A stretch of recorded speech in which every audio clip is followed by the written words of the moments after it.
আজকের দিনে ভারতীয়রা ক্রিকেট দুনিয়ায় রাজ করলেও ভারতীয় ক্রিকেটের শুরুটা কিন্তু এত সুখের ছিল না। ভারতীয়রা ক্রিকেটে রাজ করার আগে সেখানে আসর জমিয়ে বসেছিল আরো বেশ কয়েকটি দেশ। যদিও 1721 সালেই ভারত ক্রিকেট খেলা শুরু করে দেয়, তা সত্ত্বেও তার অনেক বছর পর 1848 সালে পার্সি সমুদায় প্রথম ক্রিকেট ক্লাব তৈরি করেন, যার নাম ওরিয়েন্টাল ক্রিকেট ক্লাব। তখন ক্রিকেট ক্লাব তৈরি হলেও দেশবাসীর ক্রিকেটের প্রতি এতটা আগ্রহ তৈরি হয়নি, যার ফলে ক্রিকেট সেইভাবে অগ্রগতির পথ দেখতে পায়নি। 1900 সালের পরে ভারতীয়দের ক্রিকেটের প্রতি কিছুটা আগ্রহ তৈরি হয় এবং 1912 খ্রিস্টাব্দে হিন্দু, মুসলিম, শিখ, পার্সিদের সাথে ইউরোপিয়ানদের প্রথম টুর্নামেন্ট অনুষ্ঠিত হয়। ভালো পারফরম্যান্সের জন্য কিছু ভারতীয় ক্রিকেটার ইংল্যান্ড টিমেও খেলার সুযোগ পায়, যেমন দুলীপ সিংজি, রঞ্জিত সিংজি, যাদের নামে পরবর্তীকালে দলীপ ট্রফি ও রঞ্জি ট্রফি চালু হয়। এর বেশ কিছু বছর পর সি.কে. নাইডুর নেতৃত্বে প্রথম ভারতীয় টিমকে ইংল্যান্ডের সাথে টেস্ট ক্রিকেট খেলার জন্য সুযোগ দেওয়া হয়, কিন্তু প্রচন্ড খারাপ পারফরম্যান্সের জন্য ভারত হেরে যায়। এরপর 1933 সালে ইংল্যান্ড প্রথমবারের জন্য টেস্ট ক্রিকেট খেলতে আসে ইন্ডিয়ায়, সেখানেও ভারত হেরে যায়। এরপর 1940 সাল অবধি নানাভাবে ক্রিকেটীয় টিমকে ভারতীয় প্লেয়াররা উন্নত করার চেষ্টা করে, কিন্তু বারবার ব্যর্থ হয়। এরপর দ্বিতীয় বিশ্বযুদ্ধ ও ভারতের স্বাধীনতা যুদ্ধের ফলেও টুর্নামেন্ট খেলা একেবারে বন্ধ হয়ে যায়। এরপর 1948 সালে স্বাধীন ভারতের ক্রিকেট টিম প্রথমবার টুর্নামেন্ট খেলে অস্ট্রেলিয়ার সাথে, এবং এটাই ছিল ইংল্যান্ড ছাড়াও অন্য কোনো দেশের সাথে খেলা প্রথম টুর্নামেন্ট। এরপরে ওয়েস্ট ইন্ডিজের সাথেও ইন্ডিয়া টুর্নামেন্ট খেলে, কিন্তু প্রতিটা টুর্নামেন্টেই ইন্ডিয়া হেরে যায়। 1952 সালের 24শে মার্চ ইংল্যান্ডের বিরুদ্ধে প্রথম জয় আসে ভারতের।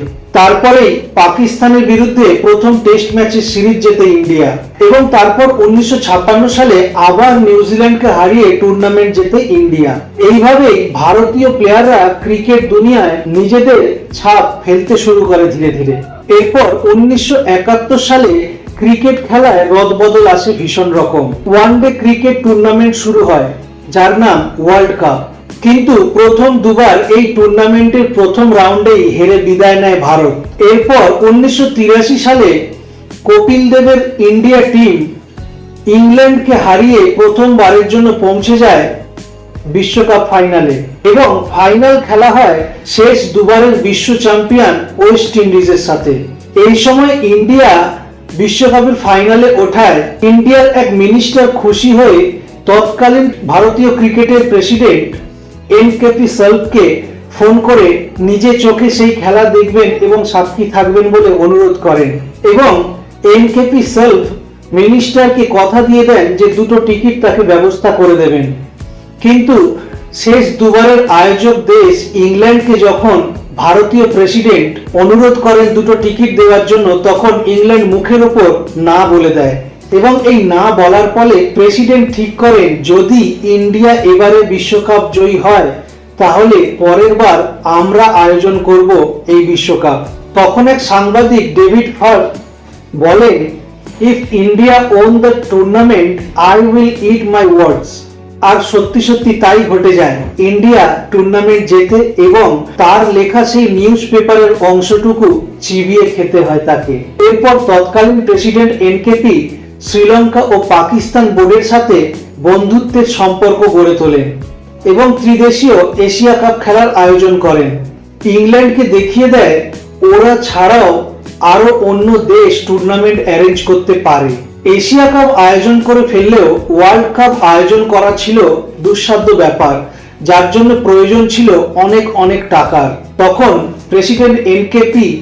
পাকিস্তান বোর্ডের সাথে যুক্ত হয়ে মিলিতভাবে ওয়ার্ল্ড কাপ আয়োজন করার সিদ্ধান্ত নেন, কিন্তু তাতেও যে পরিমাণ অর্থের প্রয়োজন ছিল তা আয়োজন করা বা জোগাড় করা কোনোভাবেই সম্ভব হয়ে উঠছিল না। প্রেসিডেন্ট এন.কে.পি.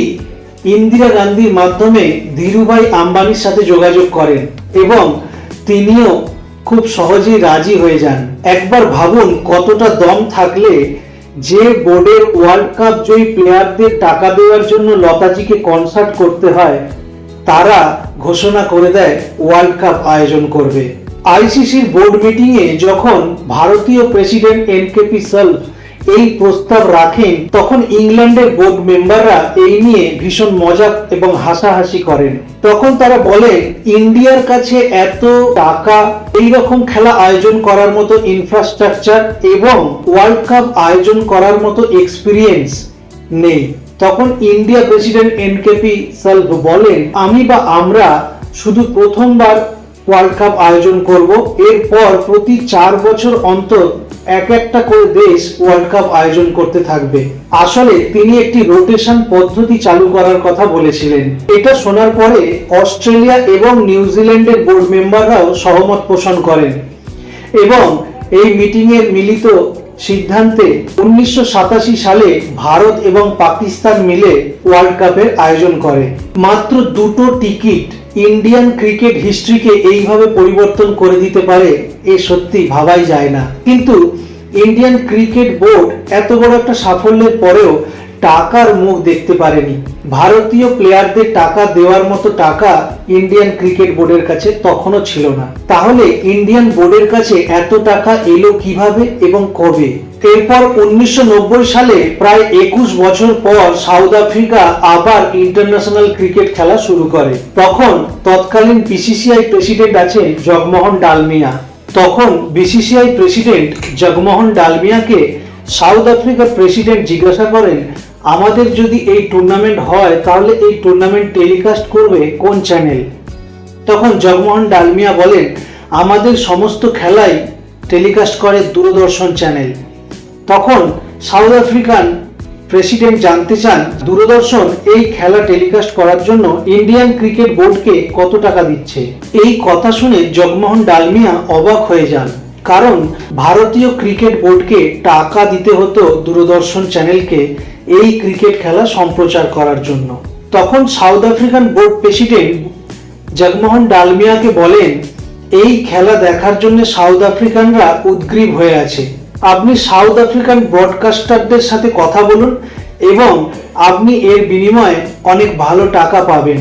তখন জগমোহন ডালমিয়ারা $2 লাখ বিনিময়ে এই খেলা টেলিকাস্ট করার সুযোগ করে দেয় সাউথ আফ্রিকান ব্রডকাস্টারদের। ঠিক সেই সময় প্রধানমন্ত্রী মনমোহন সিং বিদেশি কোম্পানিদের জন্য ইন্ডিয়ার দরজা খুলে দেয় এবং তখন নতুন নতুন কোম্পানি প্রোডাক্ট অ্যাড দেওয়ার জন্য একটা জনপ্রিয় মাধ্যম খুঁজতে শুরু করে। আর সেই সময় ক্রিকেট ধীরে ধীরে জনপ্রিয় হয়ে ওঠে ভারতবর্ষে এবং এইভাবে জনপ্রিয় হতে হতে ব্রডকাস্টারদের রাইটস ধীরে ধীরে হাই হতে থাকে এবং যে দূরদর্শন এক সময় খেলা দেখানোর জন্য টাকা নিত, সেই দূরদর্শন 5 বছরের জন্য $54 মিলিয়ন দিয়ে টেলিকাস্টের রাইটস কিনে নেয় এবং তার সাথে সাথে আরো নানা প্রোডাক্ট ও কোম্পানির অ্যাড ভারতীয় ক্রিকেট বোর্ডকে ক্রমশ ধনী করতে শুরু করে। ভারতীয় ক্রিকেট বোর্ডের ধনী হওয়ার আরেকটি বিশেষ কারণ হলো ভারতের জনসংখ্যা এবং প্রত্যেকের ক্রিকেটের প্রতি আগ্রহ। এর ফলে শুধু ভারতবর্ষ নয়, অন্যান্য দেশের ক্রিকেট বোর্ডগুলো লাভবান হয়। ভারতবর্ষের সাথে কোনো দেশের খেলা হলে ভারতবর্ষের এত সংখ্যক মানুষ খেলা দেখেন যে সেই খেলার রাইটস অনেক দামে বিক্রি হয়।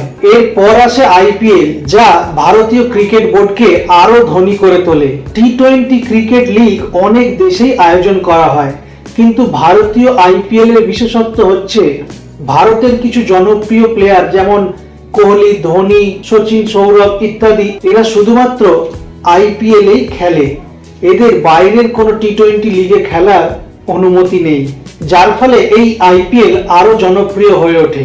কারণ ভারতীয় ক্রিকেট বোর্ড জানে যে এইসব প্লেয়ারগুলো যদি বিভিন্ন টি-20 ম্যাচ খেলে এবং আরো অ্যাভেলেবেল হয়ে যায় তাহলে এদের ভ্যালু অনেক কমে যাবে। ঠিক এইভাবে আইপিএল এর জনপ্রিয়তা যেরকম বাড়ছে, বিসিসিআই সেইভাবে ধনী থেকে ধনীতর হচ্ছে।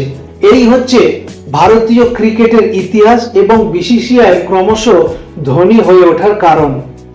এই ভিডিও যদি আপনাদের ভালো লেগে থাকে আমাদের সঙ্গে থাকবেন, আমাদের চ্যানেলটিকে সাবস্ক্রাইব করবেন। এই ধরনের আরো অনেক ভিডিও আমাদের চ্যানেলে আসছে। ধন্যবাদ।